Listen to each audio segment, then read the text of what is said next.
सुप्रभात बेटा। जैसा कि मैं आपको कक्षा 9 हिंदी में साखी के 6 दोहे पढ़ा चुका हूँ। अब ये 7वें दोहे से देखिएगा।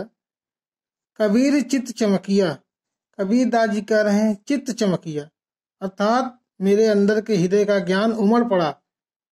चहुँ दिस लागी लाई, क्योंकि चारों दिशाओं में लाई में आग, ऐसी आग लगी थी।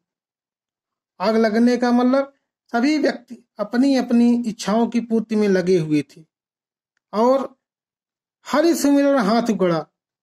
मैं ईश्वर का सहारा लिया, उन्हें याद किया और ईश्वर के घड़े को लेकर के उस शीघ्र ही उस प्यास को बुझाने के लिए दौड़ा। अर्थात कबीर का कहना है कि संसार में सभी मनुष्य अपनी इच्छा की पूर्ति में लगे हुए हैं और मेरा मन भी उस आग में जल रहा था।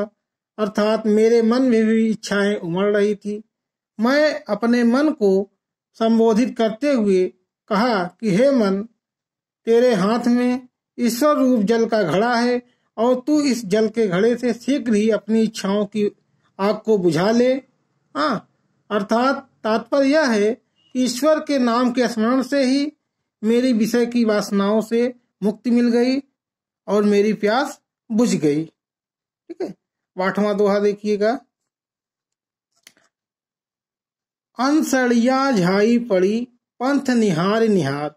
यहाँ कवि दास जी कह रहे हैं कि अनसड़िया अर्थात मेरे आंखों में झाई पड़ गई, पंथ निहार निहार, भगवान राम का रास्ता देखते देखते। जीभ हड़िया छाला पड़ा, जीभों में छाला पड़ गया।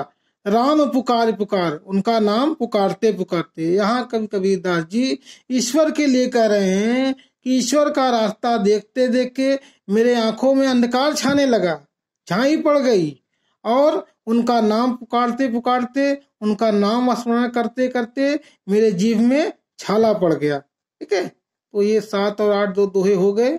अब 2 दोहे आप करके पढ़ते रहिए। ठीक।